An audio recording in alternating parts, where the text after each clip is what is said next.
नमस्कार दोस्तों, दिशा पब्लिकेशंस के साथ इस इंस्पायरिंग और एक और खास इनोवेटिव वीडियो में आपका स्वागत है। मैं हूं आपके साथ शिवांगी परमार और आज के इस पॉडकास्ट में हम आपको इंट्रोड्यूस करवाने जा रहे हैं बेहद ही कमाल के दो टीचर्स से। आशु सर और उशंक भाई सर हमारे साथ हैं एंड आई एम श्योर इन्हें किसी इंट्रोडक्शन की जरूरत नहीं है क्योंकि इन्हें हम पहले कई सारे वीडियोस में जो स्टॉक्स के साथ टेडक्स के साथ देख चुके हैं और हजारों बच्चों की लाइफ में जो बहुत बड़े चेंजेस लेकर आए हैं। मैथ्स और साइंस के मास्टर्स हैं। एक बार आप दोनों का एक बार फिर से स्वागत है सर। शुक्रिया मैम, बहुत बहुत शुक्रिया मैम। सर आपकी विनर सीरीज को इंट्रोड्यूस करना चाहूंगी, लेकिन उससे पहले मैं चाहती हूँ कि मैं उस पर्टिकुलर मोमेंट के बारे में आप हमें बताएं जहां से आपको लगा कि हाँ, बच्चों की लाइफ में चेंज आना बहुत जरूरी है साइंस और मैथ्स को। जब मैं खुद स्कूल में था तो मैं एक बहुत अच्छे स्कूल में पढ़ता था। ऐसा नहीं है कि एक अच्छा स्कूल नहीं था, बहुत नाम था उस स्कूल का। लेकिन कहीं ना कहीं वहाँ पे जब टीचर पढ़ाने आते थे तो मुझे लगता था कि यार हम चीज़ों को एंजॉय नहीं कर पा रहे हैं। मतलब हम सिर्फ आते हैं, एक ही भाग दौड़ में है कि हमें बस अच्छे नंबर लेके आने। वो बहुत ज़रूरी है, मुझे लगता है बहुत ज़रूरी है वो भी। लेकिन कहीं ना कहीं बच्चे एम से बहुत भटक गए थे। मतलब हमें बचपन में भी यही सिखाया जाता है कि बेटा पढ़ोगे अच्छे नंबर आएंगे, नौकरी लगेगी। लेकिन कभी भी ये नहीं सिखाया जाता कि आपको पढ़ना क्यों है। मतलब मेरे हिसाब से आपके हिसाब से क्यों पढ़ना चाहिए। तो नॉलेज के लिए पढ़ना चाहिए, नंबर्स उसका एक सेकेंडरी पार्ट है। तो उस भाग दौड़ में थे, तब मेरे जीवन में एक यूट्यूब पे टीचर आए, फिर हमने उनको देख के पढ़ना सीखा। बाहर के कोई टीचर थे, वॉल्टर लुईन सर। तब सोच लिया था कि थोड़ा सा पढ़ाई को थोड़ा फ़नी बनाएंगे, थोड़ा हंसी मजाक करेंगे बच्चों के साथ, और बच्चे को लगे ना 1-1.5 घंटा कि वो कोई क्लास ले रहा है। और उसी मुहिम पे चले। फिर साइंस एंड फन खोला, कॉमर्स एंड फन खोला, सीवीटी के बहुत सारे और वेंचर्स, एनडीए सर के साथ खोला, और बस उसी पे ही चल रहे हैं। सर विनर सीरीज के बारे में कुछ बताएंगे? विनर सीरीज़ का थॉट हम लोगों को लास्ट ईयर आया। पिछले कई सालों से जैसे हम देख रहे हैं कि सीबीएसई का पैटर्न ना बहुत ज़्यादा रफ्तार से चेंज होता जा रहा है। पैटर्न भी चेंज हो रहा है एंड क्वालिटी ऑफ क्वेश्चन जो वो दे रहे हैं वो सिर्फ एक ड्राई पैटर्न के अनुसार नहीं चल रहा। पहले क्या होता था कि हम अपने टाइम पे जो पढ़े हैं, हम तो पहले बच्चों को सैल्यूट करते हैं कि आज के टाइम पे पढ़ना और हमारे टाइम पे पढ़ना बहुत फ़र्क होता था। हम जब पढ़ते थे तो एक सिस्टम से एक पैटर्न होता था कि आपको एनसीईआरटी लगानी है, उसके बाद थोड़े से आपको एग्जाम्पलर या थोड़े से एक्स्ट्रा क्वेश्चन करोगे, वही रिपीटेड क्वेश्चन आपके एग्जाम में आते थे। लेकिन पिछले 2 सालों से सीबीएसई ने इस बात को डिसप्रूव किया है। उन्होंने बोला कि अब आपको कॉम्पिटेंसी बेस्ड क्वेश्चन पर ध्यान लगाना पड़ेगा, कॉन्सेप्ट पे फोकस लगाना पड़ेगा। सेम लेवल के क्वेश्चन अब आपको देखने को नहीं मिलेंगे। वहाँ से थॉट आया कि हमें एक ऐसी किताब लेकर आनी चाहिए जो रिपीटेड क्वेश्चंस तो कराए, मतलब जिसके अंदर एनसीईआरटी हो, पीवाईक्यूज हो, एग्जाम्पलर हो, लेकिन उसके अलावा जो बच्चों को एक शक्ति दे, एक सॉर्ट ऑफ एक करेज दे कि अगर पेपर में कोई मुश्किल क्वेश्चन आता है तो उससे लड़ना कैसे है, उससे फाइट कैसे करनी है, higher order thinking skill, conceptual question के ऊपर कैसे काम किया जाए एक बच्चे को, वो प्रैक्टिस होनी चाहिए। और वो एग्जाम से सिर्फ 2 दिन पहले मैराथन देखकर नहीं आती है, वो पूरे साल उस चीज़ को आपको करना पड़ेगा। तो ये लास्ट ईयर मिड में हमको ये एक थॉट आया। फिर हम लोग दिशा पब्लिकेशन से मिले और उन्होंने उसी थॉट को किताब में कन्वर्ट किया। हम दोनों ने मिलकर एक ऐसी किताब बनाई जिसके अंदर हम कह सकते हैं, दावे के साथ कह सकते हैं कि कॉम्पिटेंसी बेस्ड क्वेश्चन सिर्फ लिखा नहीं हुआ, ये अमल करता है। तो यहाँ से विनर सीरीज का एक सॉर्ट ऑफ जन्म बहुत पसंद की जा रही है, हम स्टूडेंट्स बहुत पसंद कर रहे हैं विनर सीरीज को। कॉम्पिटेंसी बेस्ड क्वेश्चंस का सर आपने जिक्र किया, वो क्या होते हैं उसके बारे में? देखो, कॉम्पिटेंसी बेस्ड क्वेश्चन बच्चों को, पहली बात तो ये ऐसे छुपे हुए क्वेश्चन होते हैं, जैसे रॉ एजेंट होते हैं, आईएसआई एजेंट होते हैं। ये दिखते ही नहीं है कि ये उतने ही आसान क्वेश्चन है जितने हमारी एनसीईआरटी के अंदर गिवन है। इसके अंदर कहानी कुछ अलग तरीके से लिखी जाती है, कॉन्सेप्ट वही है जो हमने एनसीईआरटी के अंदर पढ़े हैं।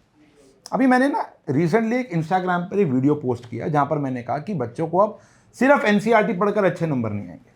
कुछ टीचर अफंड भी हुए, उनसे मैं नाम नहीं लूँगा, उन्होंने वहाँ कमेंट किया कि सिर्फ एनसीईआरटी पढ़कर भी 100/100 आ सकते हैं। मैंने रिप्लाई नहीं किया, बच्चों ने वहाँ ये रिप्लाई कर दिया कि सर आप गलत कह रहे हैं, आपका टाइम और अब का टाइम बहुत फ़र्क है।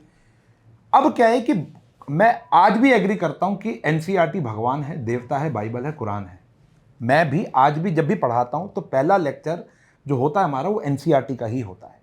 लेकिन ये जो कॉम्पिटेंसी बेस्ड क्वेश्चन है या जो कह सकते स्टोरी बेस्ड जो क्वेश्चन होते हैं, ये आपके क्वेश्चन को थोड़ा सा ट्वीक कर देते हैं। ये क्वेश्चन वही है, बस इसकी जो शब्दावली होती है वो थोड़ी सी चेंज हो जाती है, कॉन्सेप्ट थोड़ा सा आपको आउट ऑफ द बॉक्स जाके सोचना पड़ता है, तब जाकर वो चीज़ एक क्रिएट होती है, उसको कॉम्पिटेंसी बेस्ड क्वेश्चन कहते हैं। कॉन्सेप्ट वही है, मतलब मोर ओवर डायरेक्ट क्वेश्चन नहीं है जिसमें डायरेक्ट फॉर्मूला लग रहा है, उसके अंदर मल्टीपल फॉर्मुलेज लगेंगे, तब जाकर वो क्वेश्चन क्रैक हो पाएगा। इसको हम कॉम्पिटेंसी बेस्ड क्वेश्चन। तो इसीलिए विनर सीरीज बच्चे पसंद भी बहुत कर रहे हैं सर, क्योंकि मैंने अभी स्टार्टिंग में जिक्र किया था साइंस और मैथ्स को लेकर शुरुआत से एक डर रहता है, आपने बताया था कि क्योंकि फन नहीं था सब्जेक्ट्स में, तो आप कैसे मेक श्योर करते हैं कि ये जो डर है बच्चों के मन से खत्म हो, बल्कि मैं कहूँगी 10th और 12th में ही नहीं, स्टार्टिंग से ही, कि हम उसे इंटरेस्टिंग बना सकें। यहाँ पे अगेन विनर सीरीज में भी हम एक बदलाव लेके आए, उसके बारे में बताऊंगा ताकि डर खत्म हो बच्चों का। लेकिन हर एक सब्जेक्ट को ना मुझे लगता है कि हमें आसपास देखना बहुत ज़रूरी है। कॉम्पिटेंसी बेस्ड क्वेश्चन में एक बात और भी होती है कि वो रियल लाइफ प्रॉब्लम को सॉल्व करता है। एग्जांपल के तौर पे अगर मैं आपको बोलूँ कि हल्दी एक इंडिकेटर होता है और ये बेस में जाने के बाद अपना कलर पीले से लाल कर लेता है। अब कॉम्पिटेंसी बेस्ड क्वेश्चन में सवाल कैसे आते हैं कि एक बच्चा खाना खा रहा था, उसके कपड़े पे करी गिर गई तो वो पीला हो गया दाग, उसकी सफ़ेद जो शर्ट थी उस पर पीलापन आ गया, मम्मी ने साबुन से धोया तो वो लाल हो गई, तो बताओ ऐसा क्यों हुआ। तो सवाल वही है कि हल्दी एक इंडिकेटर है जो लाल हो जाती है, बट वो सवाल आपको डेली लाइफ सिनेरियो में घुसा के आपसे पूछा गया। मेरे हिसाब से पूरा का पूरा पेपर ही ऐसा होना चाहिए, इससे बच्चे का और इंटरेस्ट जागेगा पढ़ाई में। तो जो भी बच्चा किसी भी सब्जेक्ट को जब पढ़ने बैठे तो वो ये इसलिए ना पढ़ने बैठे कि मुझे आज मार्क्स स्कोर करने हैं, वो इसलिए बैठे कि आज मैं क्या सीखने वाला हूँ। वो उसको एक कहानी की तरह अगर पढ़ेगा तो उसको ये जानने में इच्छा होगी कि कल क्या होगा, कल क्या होगा, कल क्या होगा। मैं किताबें पढ़ने में अच्छा नहीं था, तो हमारे जो साइंस एंड फन में इंग्लिश की मैम है दीपिका मैम, उन्होंने मुझे एक सजेशन दिया कि आप मोटिवेशनल किताबें मत पढ़ो इनिशियली, वो आप नहीं पढ़ पाओगे, आपका इंटरेस्ट लूज़ होगा। अगर आपको सुपर हीरोज़ अच्छे लगते हैं तो आप उनकी किताबें पढ़ो, आपको रोमांटिक चीज़ें अच्छी लगती है तो आप उनकी किताबें पढ़ो, फिर आप नॉर्मल किताबों को भी कहानी की तरह पढ़ना शुरू करोगे। तो वहाँ मुझे समझ में आया कि पढ़ाई को भी हम क्यों नहीं ऐसे पढ़ सकते कि हम रोज़ कहानी की तरह पढ़ें। ये सोचें कि जैसे ह्यूमन आई इतना प्यारा चैप्टर है 10th क्लास में, वहाँ पे हम घर में इंसान को बैठे बैठे बता सकते हैं, आप खुद निकाल सकते हो कि आँखों में कितने पावर का चश्मा चाहिए, डॉक्टर के पास भी जाने की ज़रूरत नहीं है, 10th क्लास की NCERT में इतना ज्ञान है। तो इस तरीके से हम इंटरेस्ट जगा सकते हैं अपने आसपास चीज़ों को समझें। तो सेकेंडली अभी NCERT की बात हो रही थी, तो मैं ये मानता हूँ कि बहुत सारे बच्चे खासकर 12th की फिजिक्स के जो बच्चे हैं वो जब NCERT जब वो पूरा चैप्टर पढ़ लेते हैं और उसके बाद जब वो एग्जाम्पल्स पे आते हैं NCERT के, आप साइंस साइड के थे, तो जो 12th क्लास के फिजिक्स के एग्जाम्पल्स हैं वो इतने मुश्किल तरीके से डिज़ाइन है कि जब बच्चा मान लेते हैं किसी बच्चे ने कोई भी एक्स्ट्रा किताब नहीं खरीदी, वो कहीं भी ट्यूशन नहीं जा रहा और वो कहीं पे यूट्यूब पे किसी टीचर से हेल्प नहीं ले रहा, अब वो एक चैप्टर को पूरा करता है, उसके बाद वो सीधा एग्जाम्पल्स पे आ जाता है। वो इतना डिफ़िकल्टी लेवल ज़्यादा है उसका, या फिर कई इतने आसान है कि या तो उसका मोराल बहुत ज़्यादा बढ़ जाएगा कि यार ये तो मज़ा आ गया, या वो गिर जाएगा नीचे। बट मुझे ऐसा लगता है कि एक ऐसी किताब होनी चाहिए थी जिसमें लेवल 1 और लेवल 2 हो। जब बच्चा ने आज ही चैप्टर अपना पूरा किया है, अभी उसके कंसेप्ट्स कच्चे हैं, तो वो लेवल 1 के सवाल बनाए, जैसे वीडियो गेम्स में भी होता है, और फिर जब उसके धीरे धीरे कंसेप्ट स्ट्रॉन्ग होते चले जाएं तो वो लेवल 2 पे जाए। अब हमारे टाइम पे ऐसी कोई किताब नहीं थी। मुझे याद है कि एक नई वेबसाइट आई थी, मुझे नाम याद नहीं आ रहा अभी उसका, उसमें आप लेवल डिसाइड कर सकते थे क्वेश्चंस का।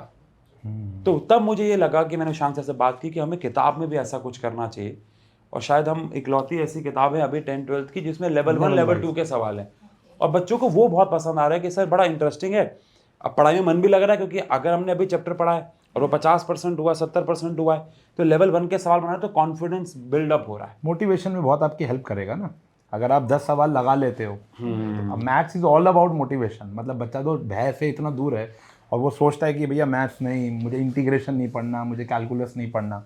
तो वही वाली बात है, अगर लेवल 1 के आपने ईजी क्वेश्चन लगाना सीख लिया, आ गए, तो फिर आप लेवल 2 के लिए प्रिपेयर हो जाते हो, फिर आपका मोटिवेशन है, करेज है आगे बढ़ने के लिए। सर ये लेवल 1 लेवल 2 की आपने बात की है, जैसे यहीं से सवाल आ रहा है उन्होंने, जो बच्चे हैं जिनकी पढ़ाई नहीं हो पाती साल भर और बोर्ड्स के टाइम पर वो एकदम से पढ़ना स्टार्ट करते हैं, तो हम कैसे मेक श्योर कर सकते हैं कि हाँ यहाँ पर आप इतना ही, आप अगर आप ऐसे इसको आप इस पैटर्न से तैयार कर लोगे तो आपके अच्छे मार्क्स आ जाएंगे इवन स्कोर में। देखो ऐसा है, we have some selected questions जहाँ पर बच्चा उतना पढ़कर लेकर आ सकता है, लेकिन अब धीरे धीरे एनटीए और सीबीएसई इस बात को समझ गए हैं कि आप एक particular sort of bunch of question करके सीधा एग्जाम में नहीं बैठ सकते हो। कॉन्सेप्चुअल नॉलेज फिर भी होनी बहुत ज़रूरी है। हम ये कहीं पर भी नहीं कहते कि आप ये 50 क्वेश्चन कर लो और आपके 100/100 आ जाएंगे। ये कहना आज के दावे में मतलब बच्चों को मिसगाइड करने के बराबर हो गया। आप सिर्फ दावा कर रहे हो, फॉल्स दावे कर रहे हो। हाँ, 100/100 नहीं आएंगे। जो बच्चा फेल हो रहा था वो पास हो सकता है, जो 50-60 पर था वो 70 तक आ सकता है, 100 आउट ऑफ 100 नहीं लाया जा सकता। बट किताब के अंदर एक चीज़ मेक श्योर ये की गई है कि अगर आपने कॉन्सेप्ट पे फोकस कर लिया, उसके बाद आप ये किताब, हम ये दावा करते हैं कि अगर आप 60 to 70% भी ये किताब कर लेते हो ना, तो you will get your dream score. आपको आपका ड्रीम स्कोर मिल जाएगा। पूरी किताब भी मत पढ़ो, नहीं पढ़ने, आपके पास ना टाइम है ना आप इतने कैपेबल हो कि आप पूरी किताब लगा पा रहे हो हमारी। आपने 60% भी ये किताब लगा ली, 70% भी लगा ली ना, you will get your dream score. आपको जो मार्क्स चाहिए देखो 100/100 तो नहीं आएंगे तब, लेकिन एक उस बच्चे की बात बता रहा हूँ, जैसे आप कह रहे हो कि पेपर से 4 दिन पहले 5 दिन पहले 60% किताब लगा लो भाई, दावे के साथ कह रहा हूँ कि आपके ड्रीम स्कोर आपको मिल जाएगा। अच्छा सर, आप क्या अश्योर करते हैं कि ये ड्रीम स्कोर इम्पोर्टेंट है या बच्चे की फाउंडेशन इतना ज़रूरी है, मतलब इतनी स्ट्रांग हो जाए कि वो कॉम्पिटिटिव, क्योंकि आगे ऑब्वियसली जो गोल है वो कॉम्पिटिटिव एग्जाम ही है, और ये इन दोनों की तैयारी में एक डिफरेंस रहा है कि हम, है ना, बोर्ड के में अलग तरीके से क्वेश्चंस आ रहे हैं, कोर्स वही है, करिकुलम वही है, तैयारी वहीं से करनी है, लेकिन जो हम एग्जाम्स की मतलब कंपटीशन की तैयारी करते हैं तो वहाँ सब कुछ चेंज हो जाता है। हम इसको कैसे बैलेंस कर सकते हैं? अभी आपने पिछला सवाल ही पूछा था, वो भी इससे रिलेटेड ही है कि कॉम्पिटेंसी बेस्ड क्वेश्चन क्या है। ये उसी गैप को ख़त्म ही कर रहा है एक्चुअली में, कि हम 12th के अंदर सिर्फ डायरेक्ट क्वेश्चन कर रहे थे, लेकिन जब हम जेई में जाते हैं या CUET में जाते हैं, किसी बड़े एंट्रेंस लेवल में जाते हैं, तो वहाँ पर हम लोगों को देखने को मिलता है कि एक नया टाइप ऑफ क्वेश्चन आ जाता है, मुश्किल टाइप ऑफ क्वेश्चन आ जाता है। एक्चुअली वो क्वेश्चन मुश्किल नहीं है, हमारी फाउंडेशन ही वीक रही है। तो CBSE भी अब वही चीज़ को, वो गैप को फिल कर रहा है कि आपको 50% कॉम्पिटेंसी मतलब आप आगे जाकर जो कॉम्पिटिटिव एग्जाम देने वाले हो उसकी तैयारी आपको यहीं पर ही करा रहा है।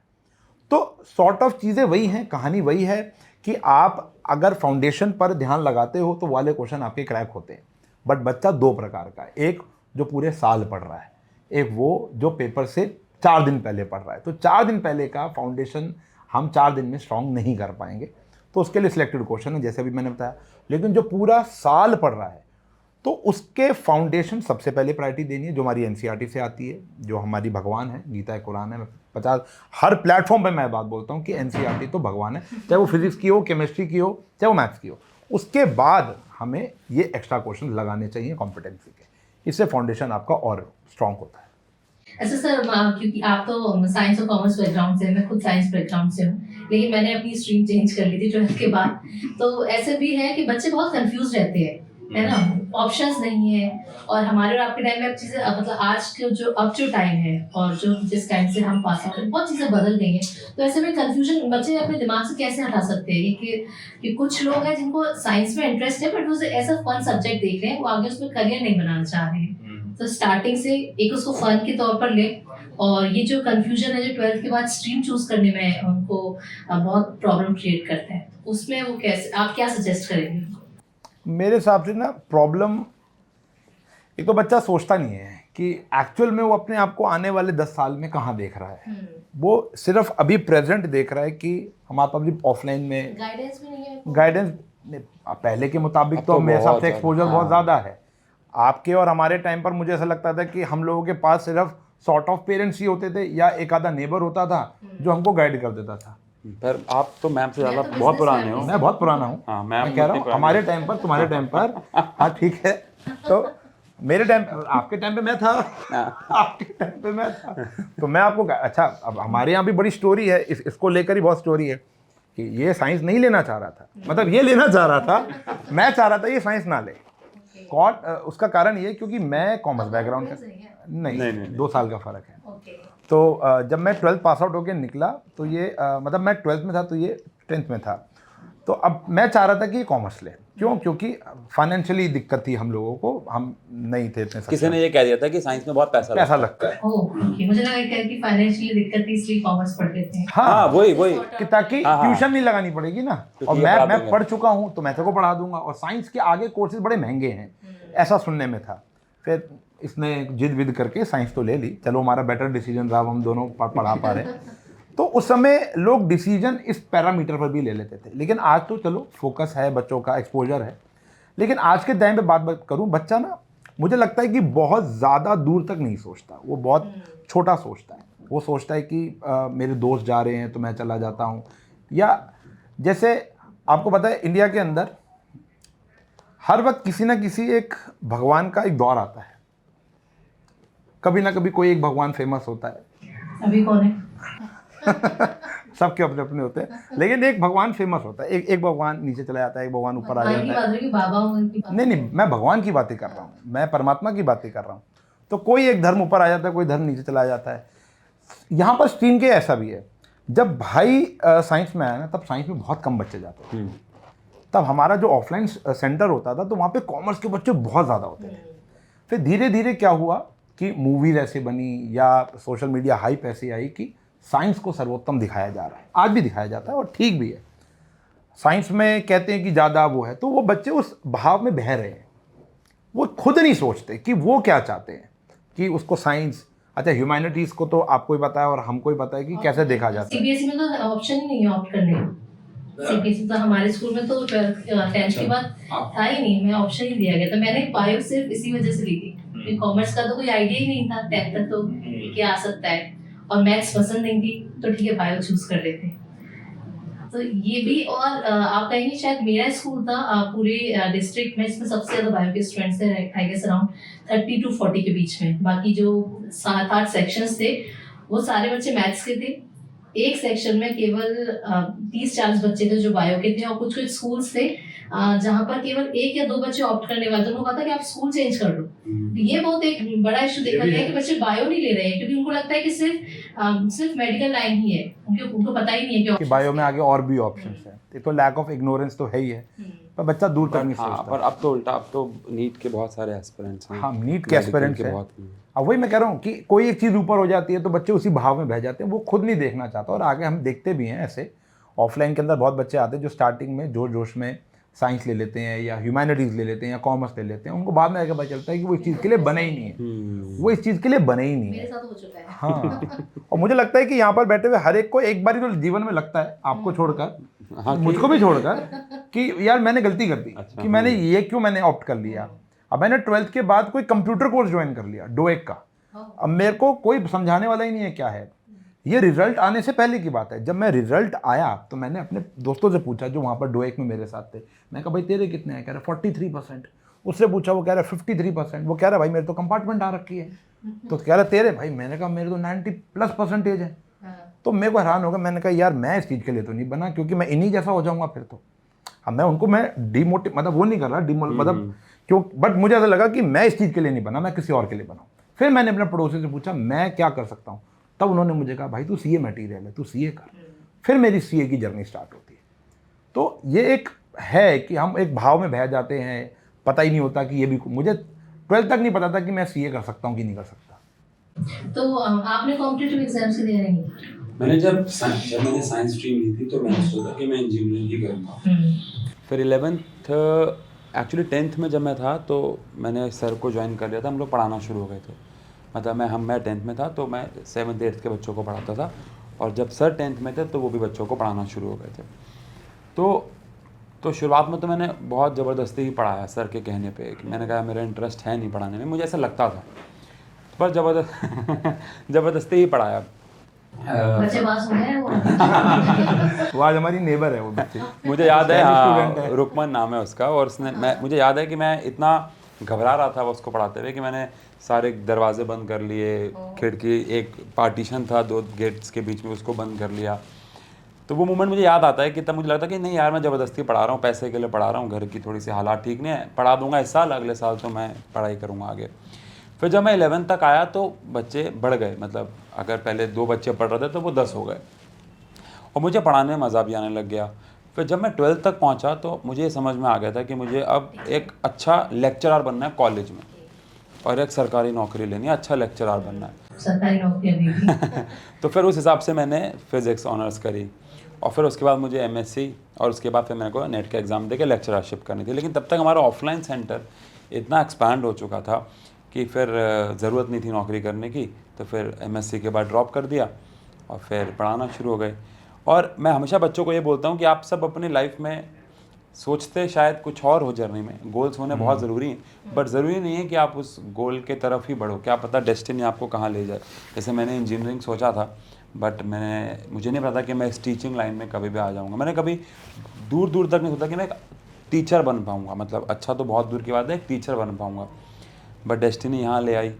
तो इसीलिए वो पूरे हमारे टाइम पे तो बीएससी के टाइम पे कोई एंट्रेंस एग्ज़ाम भी नहीं होता था, अब नहीं तो होता। सीवीटी होता है, CVT बोर्ड के बिहाफ पे एडमिशन्स मिलते थे।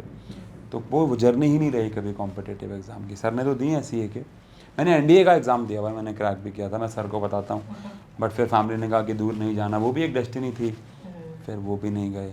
तो अब सर को भी अपने साथ फिर आप लेकर आ गए? नहीं, सर मुझे लेके आए।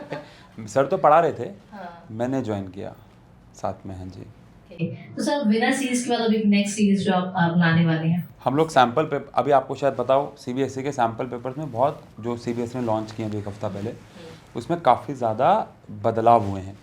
जैसे 10th के सैम्पल पेपर में साइंस में उन्होंने सेक्शंस डिवाइड कर दिए, अब बायो, केमिस्ट्री एंड फिजिक्स। पहले ऐसा नहीं होता था, पूरा पेपर कंबाइंड होता था। 5 सेक्शन होते थे पहले। तो अभी हमें दोबारा स्कूल जाने की जरूरत है? नहीं, पढ़ाई वही है, बस पैटर्न बदलते रहते आपको हैं। नई किताब लेने की जरूरत रोबोटिक्स वगैरह पता चला मुझे, कोडिंग की सारी चीजें आ गई है। है। ये तो है। हाँ, वो Standard 12th में के, ही हाँ 11th 10th के बाद वो तो आए हैं, एआई आ गया है, वो सब आ गया है, और ऐसे ही एसएसटी में भी डिवीजन किया गया है।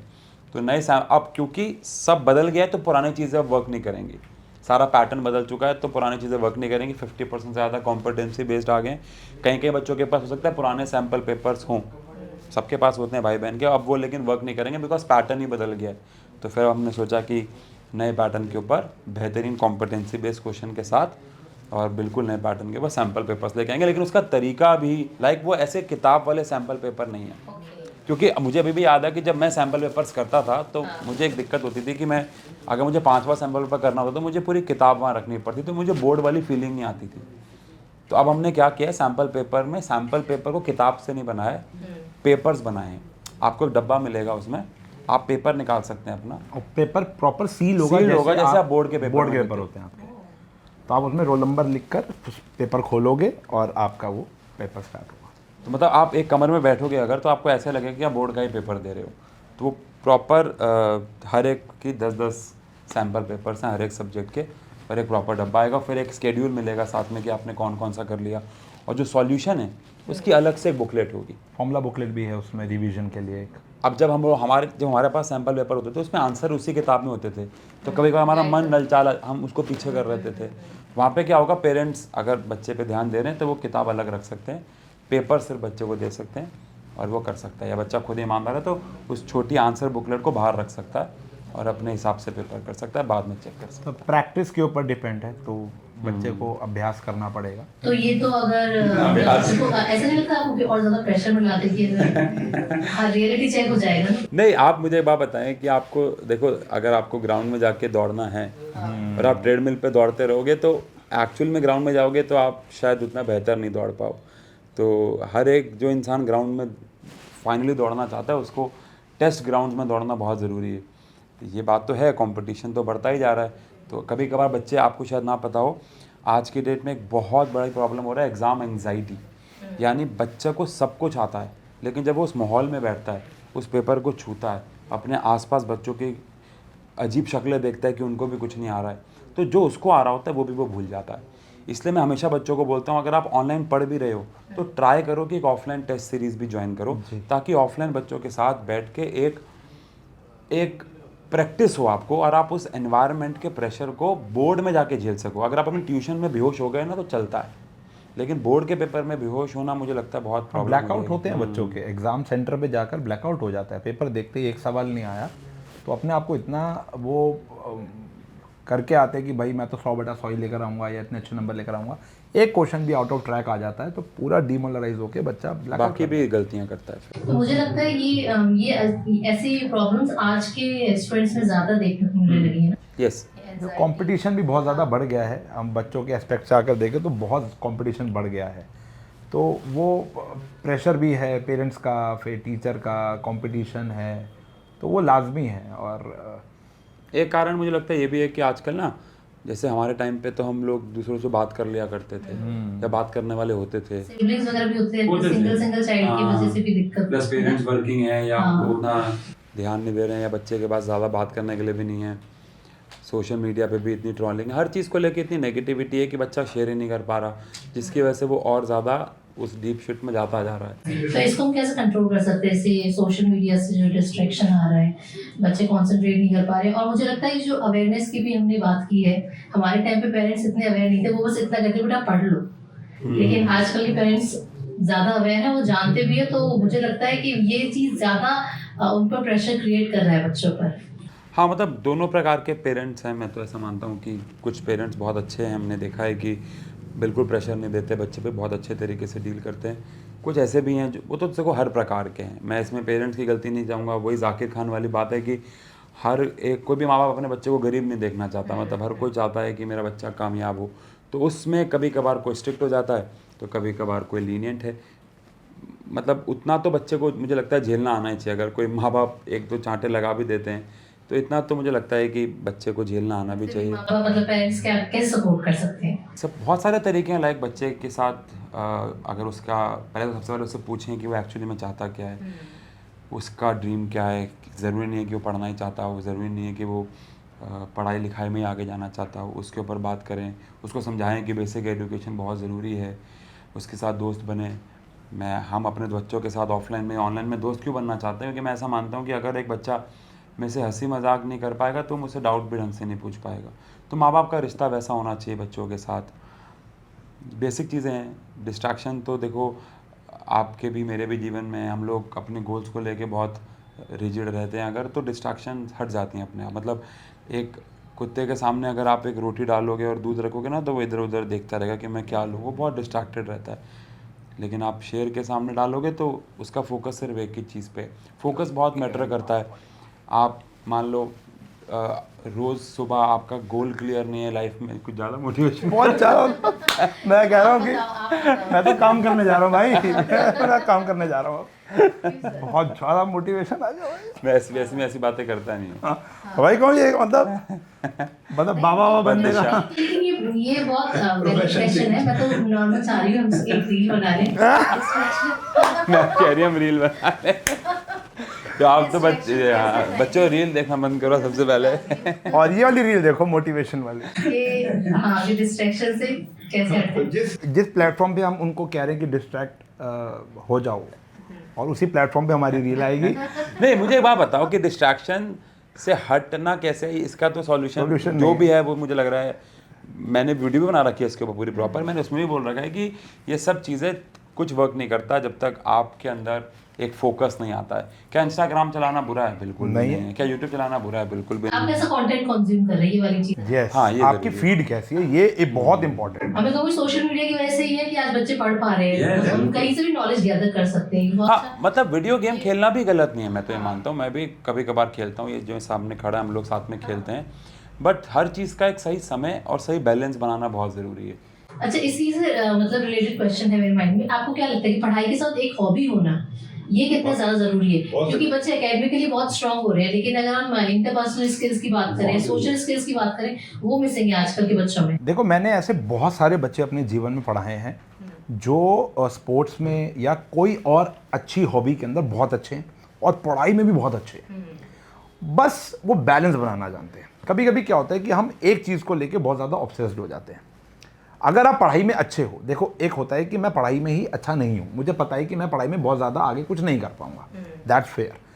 उसके साथ अगर आपको लगता है कि आप बहुत अच्छा गिटार बजाते हो तो लग जाओ गिटार बजाने के लिए। आपको लगता है कि आप बास्केटबॉल बहुत अच्छा खेलते हो तो लग जाओ बास्केटबॉल में। ये भी ज़रूरी है, ये ज़्यादा ज़रूरी है। लेकिन अगर आप पढ़ाई में बहुत अच्छे हो और स्पोर्ट्स में भी अच्छे हो, तो अगर आपको बैलेंस बनाना आ गया तो मैं कह रहा हूँ आपको कोई हरा नहीं सकता। और ये जो स्पोर्ट बच्चे खेलते हैं या कोई और एक्टिविटी करते हैं ना, इनका पढ़ाई में फोकस मुझे लगता है बहुत ज़्यादा होता है। बिल्कुल बढ़ता है। मैं आपको एक बात शेयर करूंगा, बचपन में ना मुझे गेम्स खेलना, I hate to play games, मुझे वो वीडियो गेम्स खेलना पसंद नहीं। मैंने आखिरी में शायद मारियो ही खेली होगी, जो खेली होगी। तो ये गेम्स बहुत ज़्यादा खेलता था पहले भी, और ये बहुत अच्छा भी है गेम्स खेलने में। तो मैंने और मेरी मदर ने एक बात ऑब्जर्व की, जो काम मैं पर्सनली अगर 6 घंटे में करता हूँ पढ़ाई वाला काम, तो वो ये 2 घंटे में कर लेता था। ये आज भी कोई काम अगर फोकस से करता है ना तो बहुत जल्दी कर लेता है, और इसका फोकस मेरे फोकस से बहुत ज़्यादा है। मैं जल्दी डिस्ट्रैक्ट हो जाता हूँ चीज़ों को लेकर। अगर मैं भी एक काम कर रहा हूँ तो दूसरा थॉट मेरे दिमाग में आ जाएगा और उस थॉट में मैं खो जाऊँगा। जैसे फॉर एग्जांपल, आज सुबह जब मैं आ रहा था तो मुझे इस जहाँ पर हम पॉडकास्ट दे रहे हैं ना, मुझे इसका बैकग्राउंड चेक करना था। तो मैंने टाइप किया पॉडकास्ट और आगे मुझे LWS लिखना था। अब वो खुल गया कोई और पॉडकास्ट। मैं देखने ये गया था, मैंने 1 घंटे वो पॉडकास्ट देख लिया। फिर मुझे याद आया मैंने बैकग्राउंड तो देखा ही नहीं। अब कहानी यहाँ पर यह है कि क्योंकि मैं गेम नहीं खेलता, और गेम के अंदर जो बच्चे गेम खेलते हैं, मैं यहाँ गेम प्रमोट नहीं कर रहा हूँ, लेकिन एक बैलेंस में गेम खेलते हैं, रोज़ आधा घंटा भी अगर आप खेलते हो तो वो आपका फोकस बढ़ाता है। जब मैं और ये एक गेम आती थी कॉन्ट्रा, बच्चे रिलेट करेंगे, कॉन्ट्रा आती थी, मैं उतरते ही मर जाता था और ये बहुत आगे थे। ये रानियाँ सारी इसने बचाई हैं और मैंने सब गंवाया है। तो जब हम साथ साथ खेलते थे तो ये हमेशा जीतता था और मैं हमेशा हारता था। उसका कारण ये था, ये फोकस, इसको पता ही वहाँ से बंदूक से गोली आएगी, मैं देख ही नहीं पाता था। तो गेम और ये सब जो भी चीज़ें होती हैं, अब अच्छा मुझे अपना फोकस बढ़ाना है ना, तो मुझे गाने सुनने का बड़ा शौक है। तो जब आप मेरे कान में ईयरफोन लगा दो, गाने चला दो, मैं बड़ा फोकस होकर काम करूँगा। लोग डिस्ट्रैक्ट होते हैं गानों से। तो कई चीज़ें हैं जो आप कह रहे हो हॉबीज़, ये जो आप हॉबीज़ की बात कर रहे हैं, पढ़ाई कर लेते हैं। सिर्फ किताबी बुकवॉर्म बनना भी ठीक नहीं है।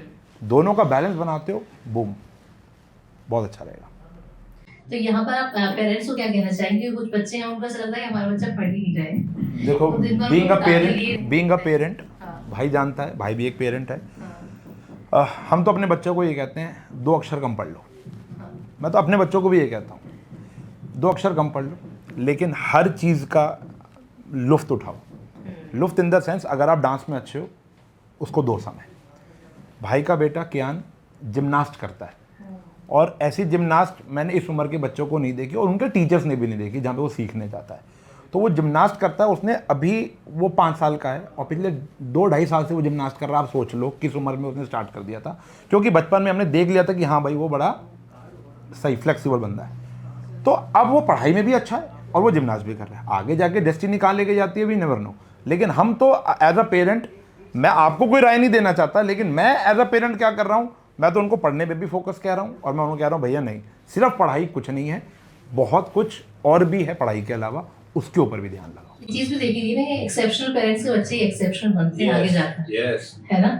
हम ये कहें कि हमने कुछ नहीं किया तो, और लेकिन बच्चे समझ कि वो सब कुछ हमारे ड्रीम्स पूरे करते हैं, ये भी गलत है। माइंडसेट भी एक बहुत इंपॉर्टेंट गेम है। पेरेंट्स का क्या माइंडसेट है, अब पेरेंट्स क्या माइंडसेट है। अब देखो, अब जैसे कितने भी ऐसे जैसे शाहरुख खान ले लो या और बतेरे जितने भी एक्टर एक्ट्रेसेस हैं, अगर आप जैसे इन सब के पेरेंट्स हैं, या जो विराट कोहली, धोनी, हम लोगों ने धोनी की वो मूवी देखी तो पहले फादर अगेंस्ट थे। धोनी मूवी अगर आपने देखी हो तो पहले फादर अगेंस्ट थे कि ये क्या कर रहा है, रेलवे की नौकरी कर। उस बच्चे ने रेलवे की नौकरी की, लेकिन उसको पता था कि मैं यहाँ पे अच्छा नहीं काम कर रहा हूँ, मैं यहाँ अच्छा नहीं कर रहा हूँ, बट वो करता गया जब तक उसको चांस नहीं मिला। एक लक भी होता है, बहुत बड़ा चीज़ लक भी है, और पेरेंट्स का माइंडसेट, बच्चे का माइंडसेट, कितने हार्ड वर्क से आप किसी चीज़ को अचीव करने की कोशिश कर रहे हो। सिस्टम भी बहुत बड़ी चीज़ है। अब SSC के अंदर बच्चा कुछ अचीव करना चाह रहा है तो वहाँ सिस्टम नहीं करने दे रहा, ये भी तो सिस्टम भी बहुत बड़ी चीज़ है। कि आप ये जो 11 प्लेयर खेल रहे हैं क्रिकेट टीम में, 15 लोग खेल रहे हैं, 20 लोग खेल रहे हैं, इनसे बेहतर प्लेयर नहीं होगा? बिल्कुल होगा। क्या आज की डेट में कोई, जितने एक्टर एक्ट्रेसेस हम देख रहे हैं, उनसे बेहतर एक्टर नहीं होगा? बिल्कुल होगा। हमसे बेहतर नहीं होगा टीचर को? बिल्कुल होगा। हमसे लाख गुना बेहतर होते हैं टीचर, जो इस मुकाम तक शायद नहीं पहुंच पाते। डेस्टिनी, लक, हार्डवर्क और सिस्टम बहुत बड़ी चीज़ है। अच्छा सर, आप मुझे बताइए, जैसे आज का टाइम है तो टेक्नोलॉजी बहुत एडवांस होती जा रही है, कंपटीशन बहुत है और बच्चे अब मल्टीटास्किंग हैं, पढ़ाई में भी अच्छे हैं, बहुत सारे एक्स्ट्रा कोर्सेज भी करें। हम लोग के पास इतनी अवेयरनेस, एक्सपोजर नहीं था। तो एक सही मतलब डायरेक्शन क्या हो सकती है, मतलब किस टाइम पर हम टारगेट हिट करने के लिए तैयार हैं? मतलब एज वाइज में बात करूं या माहौल को लेकर बात करूं तो कब से स्टार्ट कर देना चाहिए एक बच्चे को? अगेन ये कॉम्पिटेंसी किस लेवल की है इस पर भी डिपेंड करता है। जैसे अगर किसी बच्चे को जेई देना है तो मुझे लगता है 11 सबसे अच्छा समय है। अगर किसी बच्चे 9 से भी करते हैं, बहुत सारे बच्चे करने वाले 6 से भी करते हैं। अगेन ये बच्चे के पोटेंशियल पे भी डिपेंड करता है। हमारे यहाँ कुछ ऐसे बच्चे आते हैं जो सिर्फ सीबीएसई ही नहीं अभी संभाल पा रहे। तो जितना जल्दी करेंगे वो हमें हेल्प कर। नहीं, ऐसा नहीं है। मतलब हमको टॉप रैंकर्स बच्चे ऐसे भी मिले हैं जिन्होंने 6 से करना शुरू कर दिया था, और ऐसे भी मिले हैं जिन्होंने 11 से किया था, और टॉप रैंकर्स ऐसे भी हैं जिन्होंने 12th के बाद ड्रॉप लेके किया। तो हमारे पास ऐसा कोई फिक्स डेटा नहीं है कि आप एंट्रेंस की तैयारी अब से शुरू करेंगे तो ये बेस्ट सिनेरियो होगा। ये बहुत सारे सर्कमस्टांसेस पर डिपेंड करता है बच्चे पे, उसकी खुद की लर्निंग पावर कितनी है, वो कितना घंटा सेल्फ स्टडी कर सकता है। अगर कोई, जैसे हमारे यहाँ बहुत सारे बच्चे आते हैं जो उनके पास और कुछ नहीं है जीवन में काम, बस पढ़ाई करने का, बट फिर भी वो सिर्फ सीबीएसई पे ही फोकस नहीं कर पा रहे। और कुछ बच्चे ऐसे हैं जिन्होंने 11th में 12th का सिलेबस भी पूरा कर लिया है, ऐसे भी बच्चे हैं। तो ये तो बहुत सब्जेक्टिव सवाल है, मुझे लगता है सबके लिए अलग अलग आंसर हो सकता है। क्योंकि बहुत सारे पेरेंट्स देख रहे हैं जो कि बच्चों को, उनके बच्चे नीट की तैयारी करना चाहते हैं, मतलब उनका बचपन से ही फिक्स है। हाँ, देखो मुझे लगता है कि कई पेरेंट्स 6 से, सर ने आपने जिक्र किया 6 से तैयारी 6 से होती है, और आजकल मैं सुन रहा हूँ 3rd 4th से भी होना शुरू होने वाली है। एज ग्रुप मतलब जिस एज पर वो है तो क्या वो सपोर्ट करता है उनको? देखो वहाँ पे ये तो ऑब्वियस बात है कि वो 11 12th की पढ़ाई तो नहीं करा रहे, वो 9 10th की या 6 7th की ही करा रहे हैं, रिस्पेक्टिव क्लास की पढ़ाई करा रहे हैं। बस जो नंबर ऑफ क्वेश्चंस हैं, क्वेश्चंस का जो लेवल है वो बढ़ा देते हैं। जैसे एग्जांपल, अगर मोशन चैप्टर ही पढ़ा रहे होंगे किसी बच्चे को 9th में, बट वहाँ के क्वेश्चंस के लेवल को बहुत ज़्यादा बढ़ा देंगे जो सीबीएसई में आने ही नहीं वाले हैं या किसी स्टेट बोर्ड में आने ही नहीं वाले हैं। और थोड़ा सा ट्रिक्स के ऊपर भी ज़्यादा ध्यान लगाया जाता है कि डायरेक्ट आंसर तक कैसे पहुंचा जाए। हाँ, तो वही मैं जानना चाहती थी, मतलब हेल्प करता है उनको। मैम फिर वही बात है कि अगर हमारा गोल ही नीट है, किसी एक पेरेंट और बच्चे का गोल ही नीट है, तो हाँ उसको तो हेल्प करेगा, बट ऑब्वियस करेगा। बहुत कम परसेंटेज बच्चे भी होंगे मुझे लगता है जिनका 6 से कोई गोल बन जाता होंगे, बट कम होंगे जिनका 6 से कोई गोल होगा। हाँ, जागरण में मेरे से पूछा गया था, मैं 6ठी कक्षा में था। पापा से, बनोगे कहा था। अरे वो तो उसने कहा था। तो जागरण में मेरे से एक वो टोनी कक्कड़ की बहन का नाम क्या? हाँ, नेहा कक्कड़ जागरण कर रही थी तब वो उस करती समय, थी, तब वो जागरण करती थी, रोहिणी में आई थी। तो उन्होंने मुझे स्टेज पे बुलाया, या उनके किसी बंदे ने मुझे स्टेज पे बुलाया, मैं सबसे आगे बैठ के ताली मार रहा था। तो उन्होंने कहा बड़े होके क्या बनोगे? वो आज भी फुटेज है मेरे पास शायद। तो मैंने कहा कि साइंटिस्ट बनूंगा मैं। उस समय या तो साइंटिस्ट बनना होता था बच्चे को, या डॉक्टर या इंजीनियर, और तो कुछ ऑप्शन ही नहीं होता था। अब लेकिन अब मेरी डेस्टिनी देखो मुझे कहाँ तक लेकर आई। तो भाई सही कह रहे हैं कि आज हम अपने बच्चों से पूछते हैं, तो अभी सिंघम मूवी देख कर आएगा तो मैं पुलिस वाला बनूंगा, मुन्ना भाई एमबीबीएस देखेगा तो मैं डॉक्टर बनूंगा। तो वो तो ये गेम है। अभी दंगल देखी थी उसने, तो वो रेसलर बन रहा था कल। टोनी कक्कड़ की बहन का नाम लोग उल्टा पूछते हैं। नेहा कक्कड़ के भाई का नाम? टू बी वेरी ऑनेस्ट, मुझे पता नहीं लोग मुझे कैसे मुझे एक्सेप्ट करेंगे नहीं करेंगे। मुझे टोनी कक्कड़ के गाने अच्छे लगते हैं। वो अब जो आ रहे हैं वो ज़्यादा अच्छे लगते हैं। सर का दिलजीत नहीं, दिलजीत तो यार लव है भाई यार। नहीं, मतलब मैंने ये नहीं कहा कि वो मेरा फेवरेट सिंगर है, बट मैं सुन सकता हूँ टोनी कक्कड़ के गाने। ऐसा नहीं है कि जो लोग हेट फैलाते थे। कौन सा आया लेटेस्ट? सर का वो तो फेवरेट ही है, कुर्ता पजामा काला काला। नहीं, तेरे गिरने के पीछे कोई तेरा अपना होगा। हाँ, बट आप सुनो बड़ा मैं भी चाहूँगा सब सुने। तेरे गिरने के पीछे कोई तेरा अपना होगा। और हम यहाँ विनर सीरीज प्रमोट करने में आए। तो मतलब ऐसा है कि हाँ बस मैं गाने तो मैं सारे सुनता हूँ। कोई सब्जेक्ट है जिससे आपको डर लगता है? SST ma'am, SST. आज इनकी वाइफ एसएसटी पढ़ाती है। एसएसटी पढ़ाने वाले से मैंने शादी करी है। कोचिंग वो शुरू करने वाले हैं। नहीं, वो पढ़ाती है हमारे साथ। अच्छा, आपके साथ? हाँ, हमारे साथ पढ़ा पढ़ाती रही है।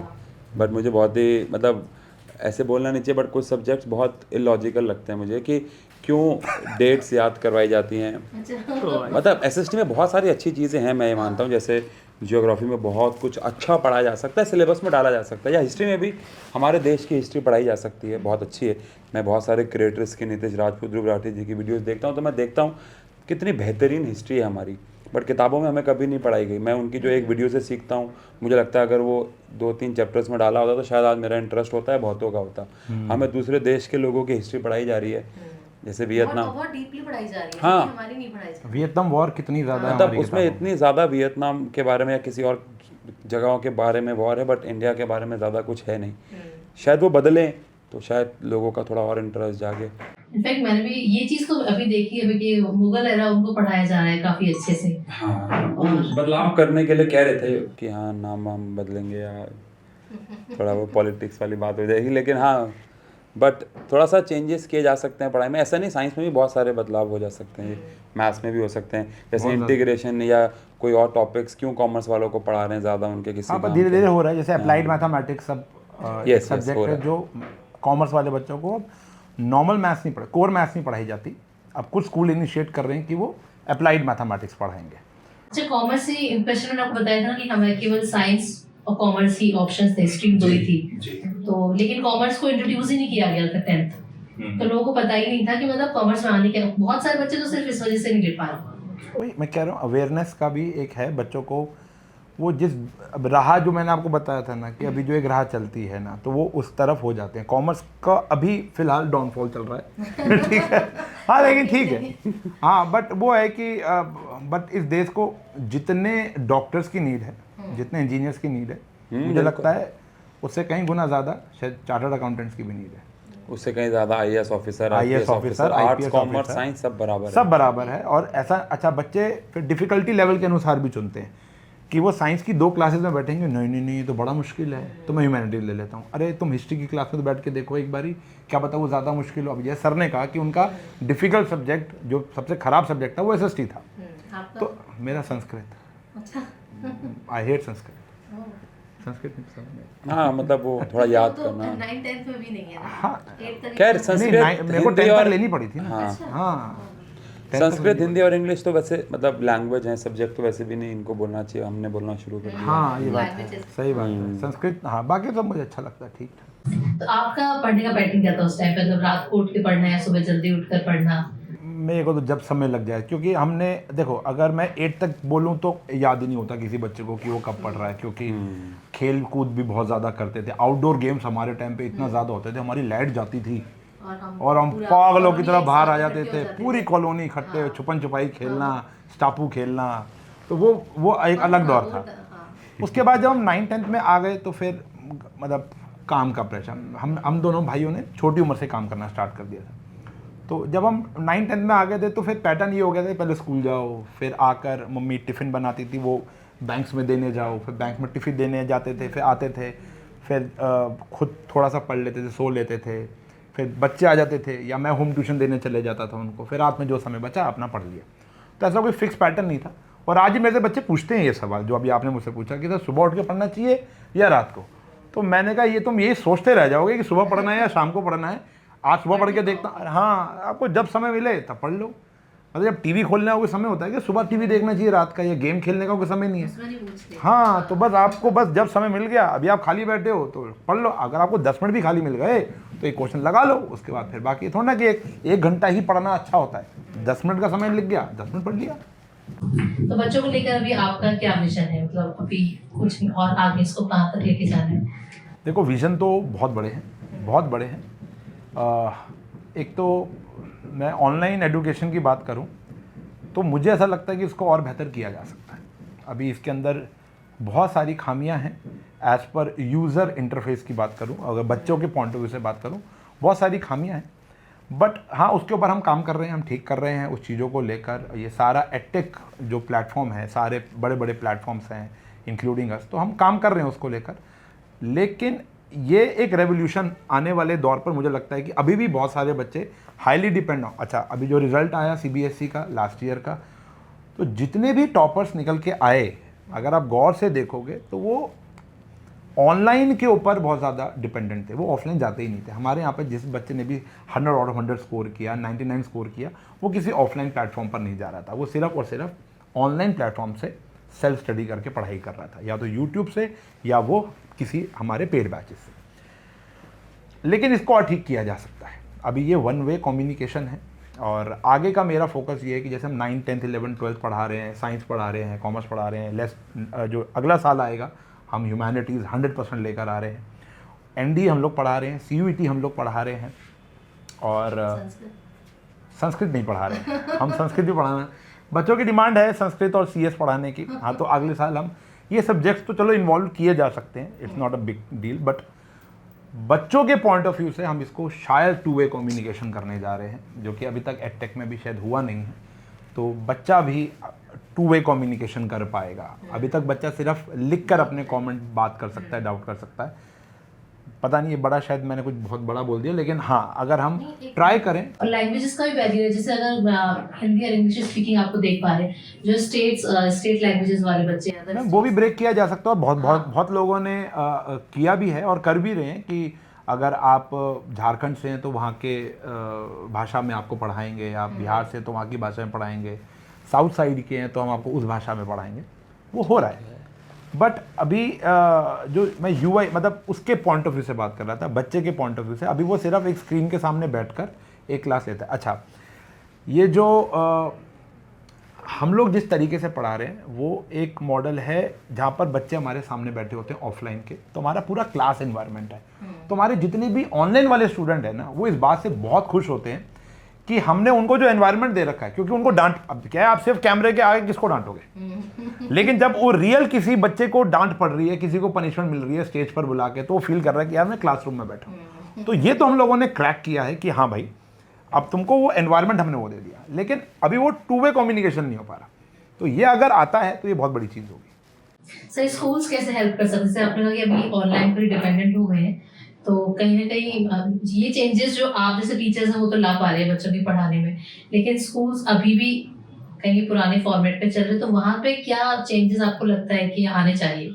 देखो, कुछ स्कूल्स ने इनिशिएट किया है ये चीज़ों को बदलने के लिए। स्मार्ट क्लासेस स्कूलों में आई हैं, स्कूल के एप्लीकेशंस भी आ गए हैं। Teachers actually smart, teachers smart कहीं स्कूल्स के टीचर हैं, बहुत अच्छे टीचर बहुत अच्छे हैं, टीचर बहुत स्मार्ट हैं। बट अब देखो क्या है ना, ये भी हमारी कमी है। अगर हम किसी को गलत कह रहे हैं, मेरे पास बच्चे आके कहते हैं कि स्कूल की टीचर का समझ नहीं आता। मैंने कहा मुझे नहीं लगता, क्योंकि वो तो मेरे से ज़्यादा सक्षम है, ज़्यादा पढ़े हुए हैं, ज़्यादा पढ़ाया हुआ उन्होंने। तो तुम्हें हो सकता है कि डेवलप नहीं हो पा रहे, वो बात अलग है, लेकिन टीचर जो बोल रहा है क्या तुम सुन भी रहे हो? हमारे जिस टायर 1 स्टेट में हम लोग रह रहे हैं, वहाँ पर बच्चे 99.9% बच्चा ट्यूशन जा रहा है, या तो ऑनलाइन एजुकेशन ले रहा है या वो ट्यूशन जा रहा है। तो उसको लग रहा है कि यार मैं यहाँ पे सुनूँ क्यों। और ये बात तो मैं नहीं बोल रहा, दुनिया के बहुत बड़े बड़े लोग बोल रहे हैं कि अगर स्कूल ढंग से पढ़ा रहा है या बच्चे वहाँ जाकर स्कूल में ढंग से पढ़ रहे हैं, तो शायद ट्यूशन की नीड ही नहीं है।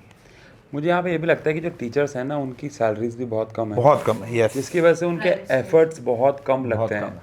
तो बाकी मतलब अदर चीजों में उनको ज्यादा इन्वॉल्व कर दिया, बहुत ज़्यादा, मतलब 20,000 रुपये में फॉर्मेलिटीज बहुत ज़्यादा हैं कि अटेंडेंस लगाओ, लाल पेन, ब्लू पेन, छोड़ो खुला। और उनको लिबर्टी दी भी नहीं जा रही है। कई टीचर्स से मैं बात करता हूँ, वो उनका बहुत मन करता है कि वो भी स्कूल में एक्सपेरिमेंट्स करें, बट उनको अलाउ ही नहीं किया जा रहा। तो वो फिर घर पे रिकॉर्ड करके फिर वीडियोस चला रहे हैं। अच्छा, स्कूल में प्रोजेक्टर भी नहीं है, तो लिमिटेशंस बहुत हैं। बहुत सारे टीचर्स के पास बहुत पोटेंशियल होगा, बट वो अपना फुल पोटेंशियल यूज़ ही नहीं कर पा रहे हैं स्कूल के अंदर। यही एक रीज़न था कि हमने कभी कोई स्कूल ज्वाइन नहीं किया था इनिशियल डेज में भी। जो है बेसिकली वो टीचर्स के लिए ज्यादा स्ट्रिक्ट हो गए हैं। एग्जैक्टली, मतलब वो टीचिंग ओरिएंटेड कम है, और एज अ एम्प्लॉय ओरिएंटेड ज़्यादा लगते हैं कि आपको इतने बजे आना है, इतने बजे जाना है। मतलब एक फ्रीडम, आप एक बच्चे को पढ़ा रहे हो, सिखा रहे हो, हाँ, बैठ भी नहीं सकते हैं। ठीक है, चलिए ये तो टीचिंग वाला पैटर्न हो गया, लेकिन जो अभी देखेंगे कॉम्पिटिशन्स में और ये अदर एक्टिविटीज हैं, एनुअल फंक्शंस हो गए, कुछ ना कुछ होता ही रहता है। इन सब चीज़ों में उनको ज़्यादा टीचर्स को ज़्यादा, हाँ ये भी गलत। और फिर वहाँ पे समय जाता है, और फिर जब सिलेबस भगाना है तो वो इंटीग्रेशन 3 दिन में ख़त्म कर रहे हैं। तो ये भी है, बहुत बहुत बड़ा फ़र्क है। यहाँ मतलब प्राइवेट स्कूल्स की ट्रेनिंग होनी ज़रूरी है। मुझे लगता है कि उनको भी ऑनलाइन फीस तो पूरी ले रहे हो भाई, तो टीचर्स को भी दो, और थोड़ा सा जो इक्विपमेंट्स चाहिए टीचर्स को पढ़ाने के लिए बच्चे को वो दो, तो थोड़ा फ्रीडम भी देना चाहिए, वो देते नहीं है। आगे क्या बताना चाहेंगे बच्चों को, 10th-12th के बच्चों को बोर्ड के हिसाब से, बोर्ड की तैयारी के लिए? भाई पहले एनसीईआरटी पर पढ़नी, एनसीईआरटी पढ़ने के बाद उसके एक्स्ट्रा क्वेश्चन, जो कॉम्पिटेंसी बेस लेवल के क्वेश्चन लगाओ, एमसीक्यूज क्वेश्चन लगाओ, और उसके बाद जब आपकी तैयारी पूरी हो जाए, फिर आपको मॉक टेस्ट लगाने बहुत ज़रूरी है, सैम्पल पेपर लगाने बहुत ज़रूरी है एज पर सीबीएसई पैटर्न। तो ये बच्चे कहते हैं कि हमें कितनी किताबों से पढ़ना चाहिए, तो मैं कहता हूँ आपके पास सिर्फ 3 किताबें होनी चाहिए, एनसीईआरटी और एग्जाम्पलर, एक किताब मानता हूँ मैं इसको। दूसरी, एक क्वेश्चन बैंक होना चाहिए जिसके अंदर प्रीवियस ईयर क्वेश्चन हो और अच्छे कॉम्पिटेंसी लेवल बेस्ड क्वेश्चन हो आज के टाइम पर। और तीसरा होना चाहिए एक सैम्पल पेपर जो आपकी तैयारी आपको बताएगी टाइम टू टाइम, और वो सिर्फ एक दो नहीं, कम से कम 10 पेपर 8 पेपर आपको लगाने हैं, मिनिमम होते हैं। अगर आप आज पहला पेपर लगा रहे हो तो आपके लेट से 100 में से 60 नंबर आ रहे हैं जब आपने चेक किया।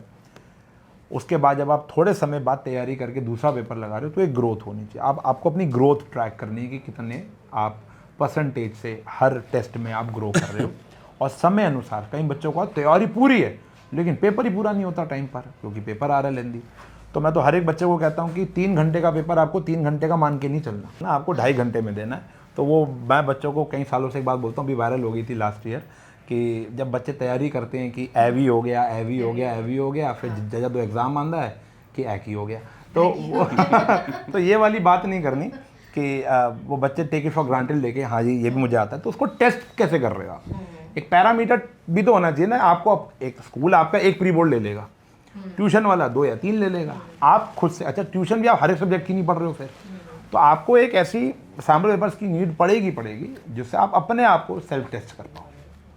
तो ये एक तैयारी पैटर्न होना चाहिए एक बोर्ड के बच्चे का, 10th और 12th के बच्चे का। अच्छा सर, आशु सर, जो लास्ट मोमेंट में बच्चे प्रेशर में आ जाते थे, सर ने बताया तैयारी है, ये एग्जाम टाइम में एक ही हो गया, ये भी हो गया, ये भी हो गया, तो लास्ट, लेकिन फिर भी बच्चे बिल्कुल तैयार है, पूरी साल पढ़ाई की, फिर भी लास्ट मोमेंट में एंजाइटी हो ही जाती है, और कुछ एंजाइटी की वजह से भी वो इतना अच्छा परफॉर्म नहीं कर पाते एग्जाम में। तो लास्ट मोमेंट एंजाइटी के लिए आप क्या सजेस्ट करेंगे, क्या रहना चाहिए? अगर किसी ने अच्छी खासी प्रैक्टिस कर रखी है तो फिर एंजाइटी होने के चांसेस वैसे तो कम है, बट अगर फिर भी हो जाती है तो मैं हमेशा एक बात बोलता हूँ कि यार आपके जीवन में अभी जो भी हो रहा है ना, आप 2 साल बाद उसके बारे में सोच के हंस रहे होगे कि यार हम उस चीज़ की टेंशन ले रहे थे। आपकी लाइफ में, मेरी लाइफ में, सर की लाइफ में बहुत कुछ ऐसा हुआ है कि हम उस वक्त बहुत ज़्यादा टेंशन में आ गए थे कि सब खत्म हो गया, कि सब खत्म हो गया, या कोई छोटी या बड़ी चीज़ कोई भी। लेकिन आज हम जब सब फैमिली गेट टुगेदर में होते हैं तो हम उस चीज़ पे हंसते हैं, मजाक उड़ाते हैं उसका कि यार देखो भाई वो फेज़ भी आया था। सही बात है। मतलब अगर आप अपने घर से बाहर निकलोगे ना तो आपको शायद 5% लोग ही वो मिलेंगे जो उसी फील्ड में पैसा कमा रहे हैं जिसकी उन्होंने पढ़ाई करी है। तो अगर पूरी धरती को आप इमेजिन करो ना तो उसमें सुई के बराबर है आपका बोर्ड का एग्ज़ाम, जिसके इतने ही मायने हैं मेरे हिसाब से। मतलब सबके लिए अलग अलग हो सकता है, मेरे हिसाब से इतने ही मायने हैं। अगर आपके 10-12 नंबर ऊपर नीचे हो भी जाते हैं तो आपका भविष्य इससे डिसाइड होता नहीं है। हाँ, कुछ कॉम्पिटिटिव एग्ज़ाम्स हैं जिसमें 10-12 नंबर से बहुत कुछ डिसाइड होता है, लेकिन बोर्ड के पेपर में उतना मैटर नहीं करता। अगर मान लो किसी के 12th में मार्क्स कम आए तो CVT में अच्छा करके वो अपना कॉलेज ले सकता है, नहीं मिला तो नीचे वाला कॉलेज ले लेगा। आपको नहीं पता मैं कौन से कॉलेज से पास आउट हूँ, मुझे नहीं पता आप कौन से कॉलेज से पास आउट हो। आप भी यहाँ बैठ के पैसा कमा रहे हो, हम भी पैसे के लिए आए हुए हैं। ये साइंस साइड का भाई है, इसको साइंस का स तक नहीं आता। ये हमारे ऑफिस में काम करता है, इसको धेले की साइंस नहीं आती है। मतलब ये कभी कभार इसने जब ये नया नया आया था PPT बनाता था, इसने साइंस की स्पेलिंग गलत करी थी। और ये नहीं 11-12 साइंस साइड से है ये, और बहाना क्या मारता कि मैं कोविड में पढ़ा था। तो हाँ, लेकिन इसकी लाइफ में कोई फ़र्क थोड़ी ना पड़ा। मतलब ठीक है, जिसको जो करना होता है वो कर लेता है, और पेपर की इतनी टेंशन लेने की ज़रूरत नहीं है। अच्छा, बल्कि टेंशन लोगे तो नंबर गिरेंगे ही। मुझे लगता है थोड़ी ना एंजाइटी होनी भी चाहिए, मुझे असल हाँ थोड़ी बहुत तो होनी भी चाहिए। थोड़े बटरफ्लाइज पेट में। आज भी जब हम पहली क्लास लेने जाते हैं, जब पहली क्लास लेने जाता हूँ मैं अपनी, तो मेरे पेट में अभी भी गुड़गुड़ होती है। वो तो सर आप खाली पेट जाते हो। अरे नहीं यार मैं अभी भी क्यूरियस होता हूँ कि यार कैसे मैं, मतलब एक्चुअली हम आता तो हमको सब कुछ ही है, परफॉर्म कैसे करेंगे हम आज जाकर। तो वो एक एंजाइटी मुझे लगता है वो हेल्दी है, उतनी तो होनी चाहिए कि रात को नींद नहीं आ रही, कि सुबह उठ के मेरी पहली क्लास है, आज जाकर मुझे बेस्ट देना है अपना, तो रात को नींद नहीं आ रही है आपको। तो अगर हमें भी नहीं आ रही तो एग्ज़ाम से पहले आपको भी नहीं आ रही है, नॉर्मल, ये तो नॉर्मल है। हाँ, बच्चे उसको बहुत ज़्यादा हावी ले लेते हैं, पूरी रात नहीं सोए, पेपर देख के ब्लैकआउट, एक क्वेश्चन नहीं आया, हाय मेरा क्या होगा। तो वो ऐसा आप उस मोमेंट को जियो, आपको जो आता है आप करो। और मुझे लगता है कि अगर आपकी तैयारी अच्छी है तो आँख बंद करके सारे सवाल के जवाब आपके सामने आ जाते हैं कि आपने जब लगाया था ना, उसका समय, उसका एनवायरनमेंट, क्या कपड़ा पहना था, सब याद आ जाता है अगर आपने सच्चे मन से तैयारी की है। अच्छा सर, आपने बताया कि आप CBSE पैटर्न बहुत काफ़ी टाइम से फॉलो करते हैं प्रॉपर, तो जो बच्चे प्रिपरेशन कर रहे हैं उनको क्या, मतलब वो किस तरीके से अलाइन रह सकते हैं कि क्या एक्सपेक्टेड है बोर्ड एग्जाम्स में बिना प्रेशर में आए?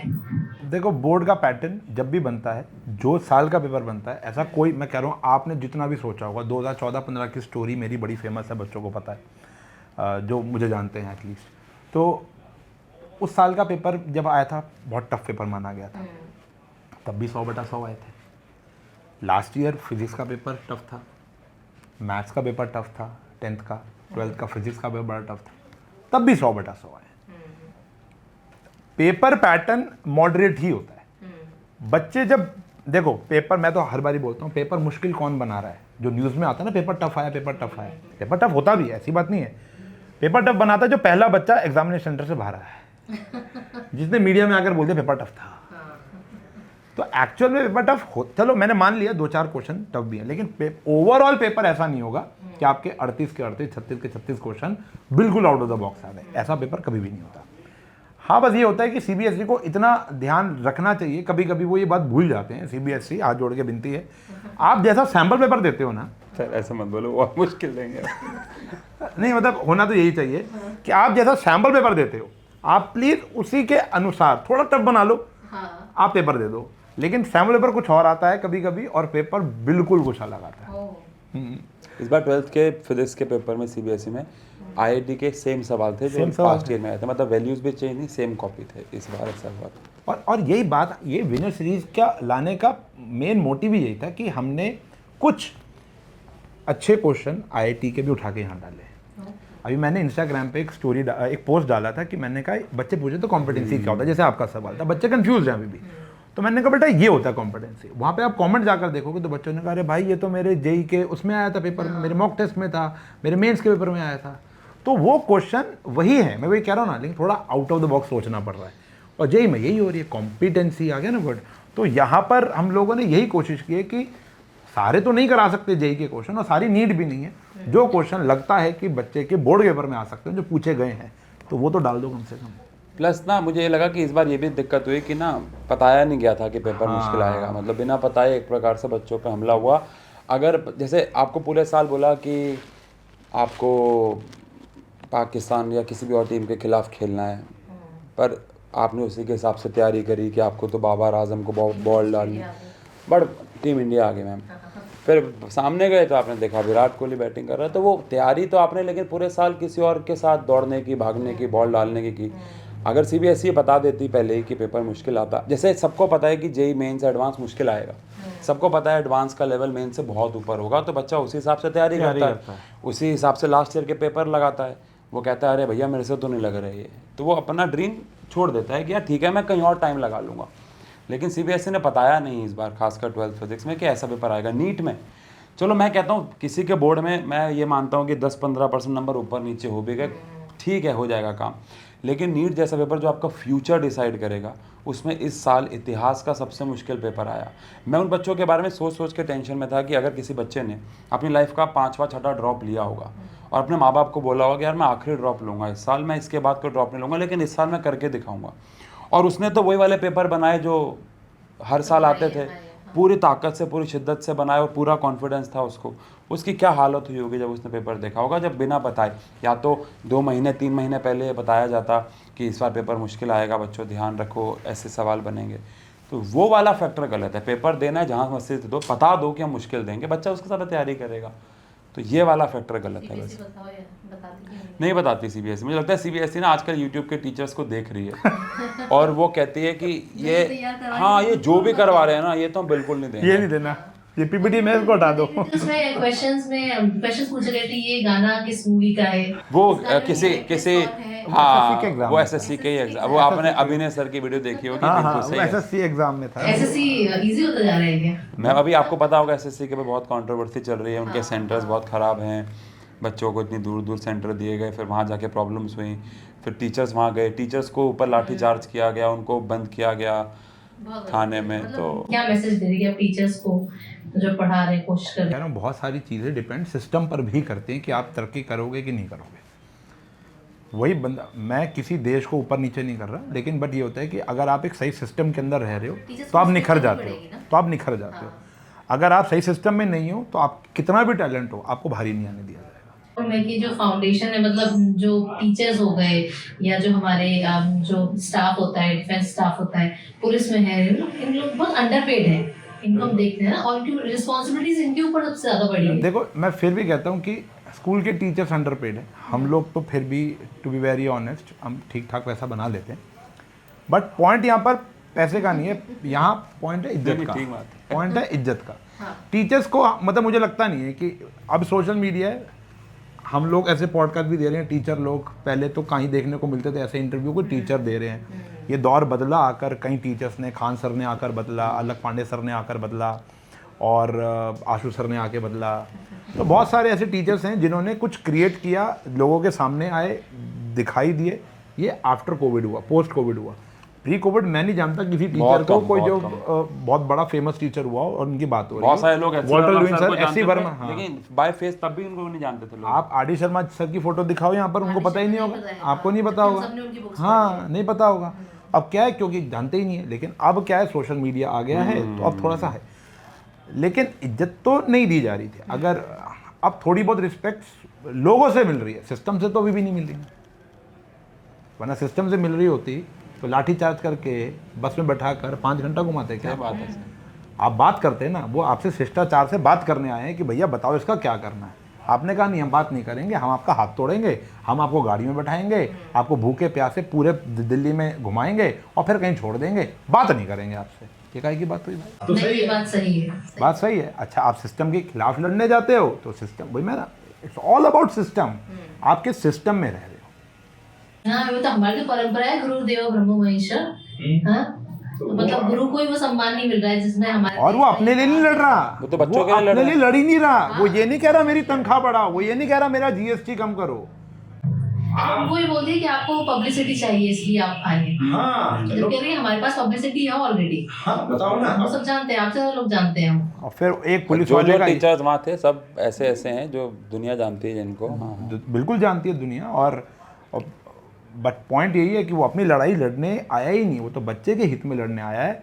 और ऐसा पहली बार ही नहीं हुआ है, इससे पहले भी अभिनय सर ने एक मुहिम चलाई थी जहाँ पर उन्होंने एक ट्वीट किया था कि भैया आपको जवाब देना पड़ेगा, 5 साल से आपने पैसे लिए हुए हैं, आप पेपर कंडक्ट ही नहीं करा रहे हो। रेलवेज का, एसएससी का कोई एग्ज़ाम था, तो 5 साल बाद जाकर वो एग्ज़ाम हुआ। 5 साल से आप किसी चीज़ के पीछे लड़ रहे हो, सोचो आपका घर कैसे चल रहा है। और ये तो बात उनके एम्प्लॉयमेंट की है। जीडीपी आप ही के देश की बढ़ रही है, हमारे देश की बढ़ रही है, लेकिन पिट कौन रहा है? टीचर।